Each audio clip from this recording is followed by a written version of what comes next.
कि मनाली में स्नोफॉल किस टाइम होती है। बेस्ट टाइम जो होता है ना, वहाँ पे बहुत रेयर लोग जाते हैं और लिटरली वो मनाली का सबसे बेस्ट पार्ट है। लेकिन भैया ने बोला कि आपकी बाइक में किसी ने आग लगाने की कोशिश की है टैंक के थ्रू। हेलो गाइस, कैसे हैं आप? मैं मोहित बब्बर स्वागत करता हूं आपका द चिट चैट शो में। दोस्तों, आज जो सेलिब्रिटी हमारे बीच में मौजूद हैं, मैं तो इनकी ट्रैवलिंग के तरीके का दीवाना हो ही गया हूं और मैं जानता हूं आप भी इनकी बातें सुनकर मस्ताने होने वाले हैं। ये पहाड़ों की वादियों में मदहोश हैं, या तो यूं कहें कि ये पहाड़ के पास नहीं जाते, पहाड़ ही इन्हें अपने पास बुलाते हैं। जिंदा होकर जो रहते हैं स्वर्ग में, जिन्हें मैं मानता हूं मनाली का super king. Please give a big and energetic welcome to one and only mister Rahul Singh. Hi guys, जो भी आपके फॉलोअर्स हैं सभी को hello. Thank you so much मुझे यहाँ पे इनवाइट करने के लिए। सो सर, मेरा सबसे पहला क्वेश्चन यही है कि आप प्लीज बताइए ऑडियंस को कि आप किस सिटी में बोर्न हुए हैं और आपकी क्वालिफिकेशन क्या है और आपका मनाली में आकर शिफ्ट होने का रीजन क्या है। ऐसा क्या आपके माइंड में आया जो आपने सोचा अब मनाली में जाकर ही रहते हैं? एक्चुअली मैं कौन प्लेस है वो मेरा मथुरा है, वृंदावन। मेरे फैमिली 20 ईयर्स अगो दिल्ली में शिफ्ट हो गए थे। बट सर, ऐसी क्या चीज़ थी जो आपको पहाड़ों की ओर खींच आई? क्योंकि ये कोई छोटी बात नहीं है कि पहाड़ों में जाकर हमेशा के लिए रहते हैं। मतलब मुझे दिल्ली रास नहीं आती है एक्चुअली। लाइक अगर देखा जाए तो सब बोलते हैं कि I love mountains, we love mountains. मेरा एक्चुअली क्या था, मैं जब स्कूल में था तो फर्स्ट टाइम मैं उदयपुर के लिए ऐसे अपने एक फ्रेंड के साथ, स्कूल फ्रेंड के साथ, मैं जस्ट रात में निकल गया घर वालों को झूठ बोल के कि ट्रिप पे ले जा रहे हैं। तो नॉर्मल एक प्रिंट आउट निकाल के साइन करवाया।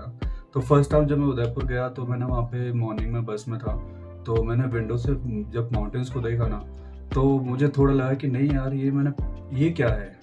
लाइक मैं कभी बाहर गया नहीं, नीचे यूपी में ऐसा कुछ होता नहीं, मथुरा साइड में, दिल्ली में भी ट्रैफिक एंड एवरीथिंग। तो उस टाइम मुझे लगा कि नहीं यार, माउंटेन्स में कुछ तो एनर्जी होती है जो आपको बिल्कुल कुछ अलग ही फील कराता है। तो बस वही था शुरू से, बट यहाँ तक आने के लिए बहुत स्ट्रगल रहा है, बट आना ही था मुझे। फिर मनाली में काफ़ी टाइम पहले आया था एक दो बार दोस्तों के साथ। उसके बाद मुझे लगा कि नहीं यार, यहाँ थोड़ा टाइम रहने का मन है, मैं रहूँगा। ओके ओके, तो आपके घर वालों का क्या रिएक्शन था जब आपने ऐसा बोला कि मैं जाना चाहता हूँ? एक्चुअली घर वालों का रिएक्शन कुछ अलग ही था, बट घर पे ऐसी पापा मम्मी से किसी बात पे झगड़ा हो गया था मेरा। तो मेरे बहन भाई बचपन से बहुत सपोर्टिव रहे हैं। मैं सबसे बड़ा हूँ, तो मेरी छोटी बहन है, उससे छोटा भाई है। तो रात में कुछ ऐसी पापा से मेरी लड़ाई हो गई थी, तो मम्मी ने मुझे बोला कि सॉरी बोल दो उनको, मेरी गलती नहीं है ऐसे कुछ। तो मेरे बहन भाई ने कहा तू चला जा यहाँ से तुझे वैसे भी मनाली जाना, तुझे बहाना मिल गया तो तू चला जा। तो मैं फिर सामान लेके अपना पर्सनल जो भी मेरी चीज़ें थी, तो मैं एक फ्रेंड के पास रात में चला गया, उसके पास रहा मैं दिल्ली में, द्वारका में। उसके कुछ दिन बाद फिर मैं मनाली आया, फिर यहाँ पे रूम वगैरह ढूंढा, फिर उसके बाद वापस गया सामान लेके, फिर शिफ्ट हो गया।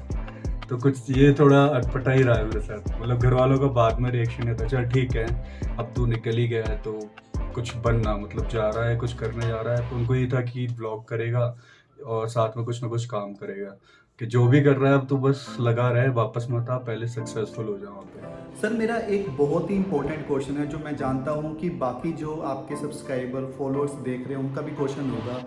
पहाड़ों में जाकर घूमकर वापस आना बहुत इजी है, बट वहाँ पर रहना, माउंटेन्स में रहना, वहाँ के क्या एडवांटेज और डिसएडवांटेज होते हैं? एज ए टूरिस्ट हिमाचल में जाना और एज ए लोकल वहाँ पर रहना, मैं जानता हूँ बहुत बड़ा डिफरेंस है इसमें। प्लीज़ आप थोड़ा ब्रीफ में बताइए। बिल्कुल बिल्कुल। मैं पहले सोचता था कि लाइक मैं लोगों के व्लॉग्स देखता था, मैं लोगों के मतलब इंटरव्यूज देखता, डिस्कवरी बहुत देखता था, तो लोगों से सुनता भी था, दोस्त यार घूमने आते थे कि पहाड़ों में लोग अच्छे हैं, जगह अच्छी है, नो डाउट। तो मैं जब आया यहाँ पे, सब देखो मैं एक चीज़ बोलूँगा कि कोई भी लाइक अगर कोई भी ये सोचता है कि कोई भी न्यू प्लेस है, माउंटेन्स हो या कोई अदर प्लेस या आउट ऑफ इंडिया भी हो, पहली बात हमको दो से चीज़ें अच्छी लगती हैं और खूबसूरत है तो वो है, नेचुरल है जो है। बट यहाँ पे आने के बाद माउंटेन्स, नो डाउट, मैं डेली एक ही माउंटेन को इस घर से मैं डेली सुबह देखता हूँ उठ के और हमेशा अलग लगता है, पर स्ट्रगल बहुत है। स्पेशली जब आप माउंटेन में होते हो तो यहाँ पे बहुत आपको चीज़ें करनी पड़ती हैं। 2 साल में मैंने लोगों को फेस किया है। पहली बात, यहाँ पे घर मिलना बहुत ईजी है, आपको एक छोटा सा कमरा कहीं भी मिल जाएगा, लेकिन उसको एक घर बनाने में आपको बहुत मेहनत करनी पड़ती है, लोगों को फेस करना पड़ेगा। फिर यहाँ पे लाइक मैं मॉल रोड से काफ़ी ऊपर रहता हूँ, 500-600 मीटर ऊपर पहाड़ पे बिल्कुल। यहाँ से मेरे पास बाइक थी, मैं बहुत बाद में लेके आया था, लेकिन आपको नीचे पैदल जाना आना। और एक चीज़ है कि यहाँ पे लाइक देखो हर जगह का होता है। जो डिसएडवांटेजेस यहाँ पे है कि आप जैसे हम दिल्ली सिटीज़ से आते हैं, मैं सिटी से आता हूँ एक जहाँ पे मतलब एवरीथिंग आपको चीज़ें अवेलेबल हो जाती है, लाइक जोमेटो हो, स्विगी हो या कोई भी चीज़ हो। तो यहाँ पे वो चीज़ आपको बिल्कुल नहीं मिलती है। फर्स्ट कि आपको हर चीज़ पैदल जाना पड़ेगा अगर आपके पास बाइक या गाड़ी नहीं है। दूसरी चीज़, आपको जो ज़रूरत की चीज़ें आपकी खाने पीने की वो मिल जाएंगी, लेकिन अगर आपको कुछ भी और चाहिए तो आपको अवेलेबल नहीं होता। बहुत मुश्किल टास्क होता है यहाँ पे। जगह अच्छी है, आप माउंटेन्स में जाओ घूमो, आपको बहुत अच्छा फील होगा। आपको मतलब लाइफ में अगर कहीं भी आप डाउन जाते हो ना, आप सच्ची माउंटेन में रहो, आपको ना बहुत सारे आपको मोटिवेट करते हैं चीज़ें। तो आपको अब लगता है कि ये मेरा डिसीजन ठीक था? हाँ सॉरी, मैं जी नहीं, बिल्कुल लगता है। मैं कहूँगा 70%। 30% में कई बार सोचता हूँ कि यार Rahul, let's go back to your home. वहाँ पे सब है, फैमिली है, चीज़ें हैं, मतलब सेटल्ड है। देन थोड़े टाइम के बाद मैं फिर सोचता हूँ, ऐसे रात में थॉट्स आते हैं सोते सोते कि नहीं यार, अब यहाँ तक आए तो कुछ और आगे भी करके जाना है, ऐसे नहीं जाना। या तो घर वालों को यहाँ बुलाना है या मुझे वापस जाना, तो कुछ बन के जाना है। सो अभी आप पहाड़ों की वादियों में रहते हैं, तो क्या आपका अभी भी दिल करता है या कि ट्रैवल करते हैं, कहीं नई जगह को देखते हैं, लद्दाख साइड जाते हैं, नेपाल साइड जाते हैं? एक्चुअली अभी मैंने जो लास्ट ट्रिप प्रॉपर की थी, मैंने हिचहाइकिंग स्टार्ट की थी दिल्ली से डायरेक्ट नेपाल। और मैंने कंप्लीट की वो, तो उसके बाद में सर मैं अभी बारालाचा गया था विंटर में। सो मैंने अभी आपकी वो सीरीज भी देखी थी, दिल्ली टू नेपाल वाली, जो आप हिच हाइकिंग कर जी कर जी फ्री जी। में दिल्ली से नेपाल तक गए थे, तो आपका एक्सपीरियंस कैसा रहा? मनाली में रह ही रहा था उस टाइम, बीच में दौरान जस्ट सडनली ख्याल आया कि यार नेपाल चलते हैं और हिचहाइकिंग ट्राई करते। मुझे बहुत टाइम से करना था, लाइक आज अभी तो बहुत सारे यूट्यूबर्स हो गए, लेकिन ये मेरा बहुत पुराना एक आइडिया था अपने आप में। एक माउंटेन ट्रैकर करके, शायद आप जानते होंगे उन्हें, हाँ हाँ, बिल्कुल बिल्कुल। वरुण वगेश। मैं उनको लाइक गुरुजी गुरुजी बोलता हूँ, मैं किसी को इंट्रोड्यूस कराता हूँ तो एक दो बार मिला भी हूँ। तो उनसे मैं बहुत ज़्यादा वो हुआ था तो नहीं यार, मैं भी कर सकता हूँ। तो जी। तो सर अभी आप माउंटेन्स में रहते हैं, तो आपको देखो वहाँ के वेदर का, वहाँ की टाइमिंग का सब कुछ आपको क्लियर होगा। सो आप प्लीज़ ऑडियंस को बताइए कि अगर कोई मनाली आना चाहता है तो उसके लिए बेस्ट वेदर कौन सा है, किस टाइम पीरियड में आए और क्या प्रिकॉशंस देख कर आए? मैं भी आपके व्यूअर्स के लिए, अपने व्यूअर्स के लिए, सबके लिए एक बात बोलूँगा कि माउंटेन्स में हम वेदर फोरकास्ट चेक करते हैं। आज की डेट में हम वेदर चेक कर लेते हैं और मतलब सोच के जाते हैं, पूछ के जाते हैं होटल्स में। बट मैं ये बात कहूँगा नहीं कि प्लीज़ उनके भरोसे मत रहना आप। माउंटेन्स में वेदर का आपको कुछ नहीं पता कि कब चेंज हो जाए। मैं लिटरली बता रहा हूँ कि लास्ट ईयर मानसून 3 मंथ्स का था ऑलमोस्ट, ठीक है, और इस बार मानसून जो आया है वो जो जुलाई से स्टार्ट होता है वो मई से स्टार्ट हो गया। तो अभी भी कभी धूप निकल जाती है, मान लो मॉर्निंग में धूप है, शाम को बारिश हो रही है। सो गाइस, अगर आप भी मनाली का प्लान कर रहे हैं तो वेदर देखकर बिल्कुल मत जाइए, वहाँ जाकर कुछ भी हो सकता है। तो राहुल जी, मैं आपसे जानना चाहूँगा, आप इतने टाइम से ट्रैवल कर रहे हैं, आप पहाड़ों में रह रहे हैं, तो हर एक का कोई ना कोई बेस्ट एंड बैड एक्सपीरियंस तो होता ही है। तो बैड एक्सपीरियंस ये रहा है कि किसी ने मेरी बाइक खड़ी थी पार्किंग में, एंड एक्चुअली क्या है ना, बच्चे भी कई बार खेलते रहते हैं, जो हर जगह होता है कई बार सिचुएशन। तो यहाँ पे पता नहीं, एक दिन मॉर्निंग में गया और मैंने अपना टैंक चेक करने की कोशिश की कि देखा कि मैं कहीं जा रहा था। एक्चुअली मैं मंडी साइड में कुल्लू मंडी जा रहा था मैं सामान लेने।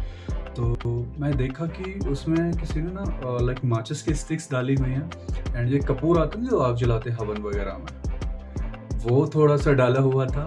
और माचिस का वो जो बारूद होता है ना, ऊपर तक था। तो मैं कर रहा हूँ तो वो निकला नहीं, तो मैं उसके बाद में उसको एक मैकेनिक के पास लेके गया, तो जान पहचान के वो, मैं भैया ये देखो ज़रा।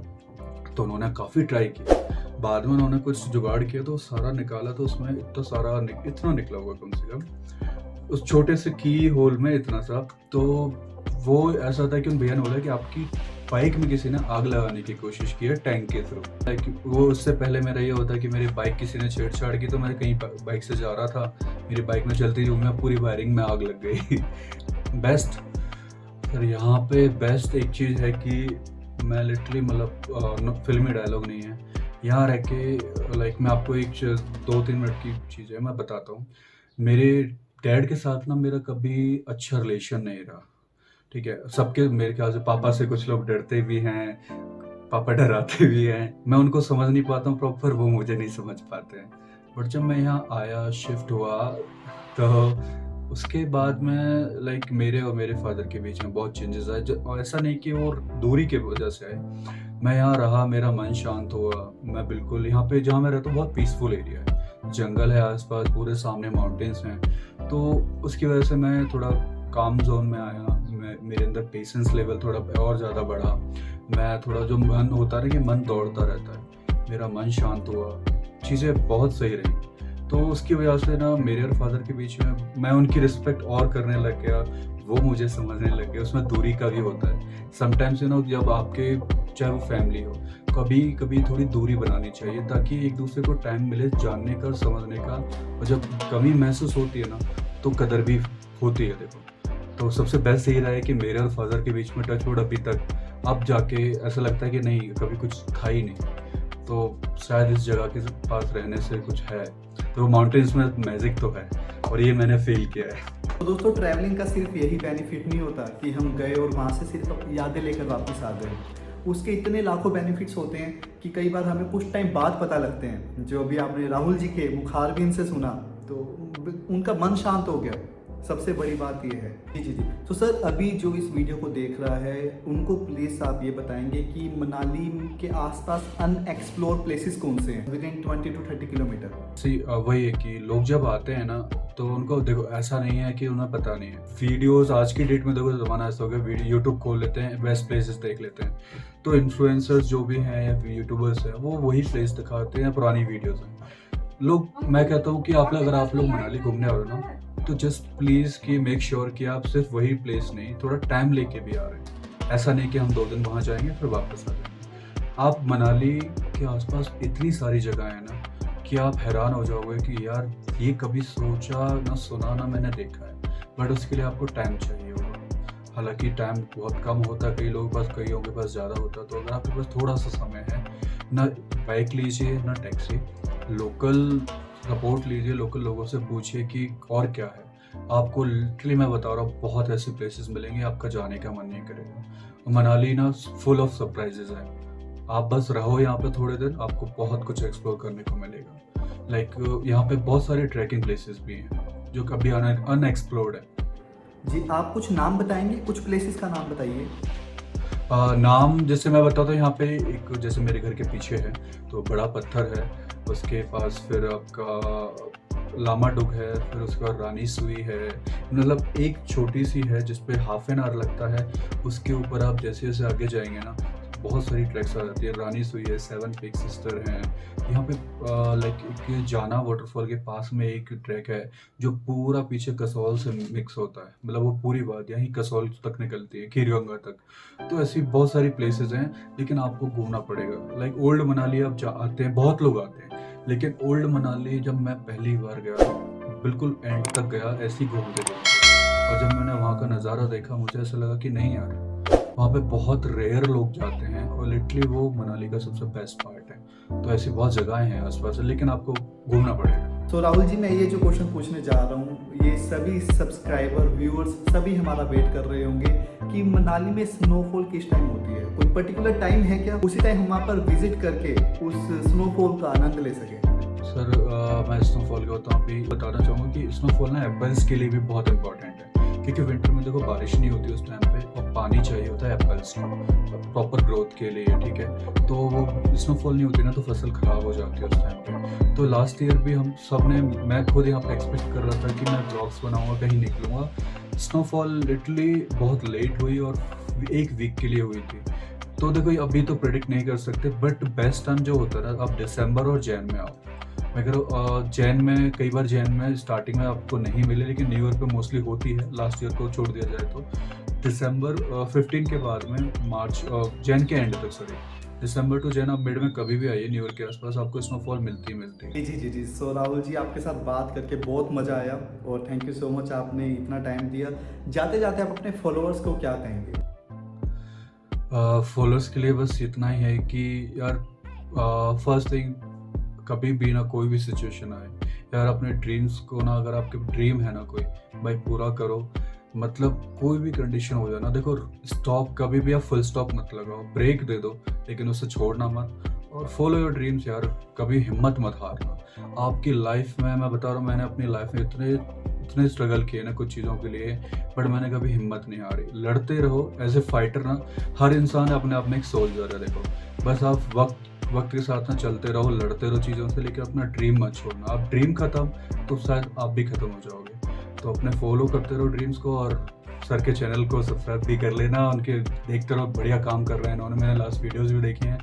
एंड मैं भी ब्लॉग चालू करूँगा तो आपके लिए बहुत अच्छे अच्छे कंटेंट भी आने वाले हैं। बाकी फॉलो योर ड्रीम्स यार, कभी हिम्मत मत हारो, बस करते रहो।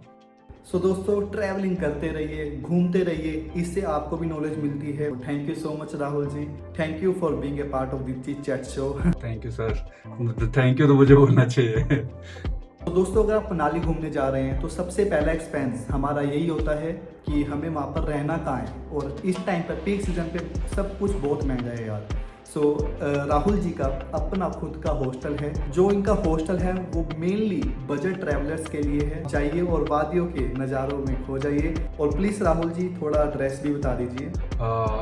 द हॉस्टल हाउस, आप गूगल पे, booking.com पे, मेक माई ट्रिप पे और एयरबीएनबी पे लिस्टेड है। प्रॉपर लाइव है प्रॉपर्टी, तो बिल्कुल द हॉस्टल हाउस आप सर्च करेंगे, प्रॉपर्टी आ जाएगी मनाली में। और नहीं बाई चांस कई बार ग्लिच हो तो द हॉस्टल हाउस मनाली डालिए, आ जाएगी।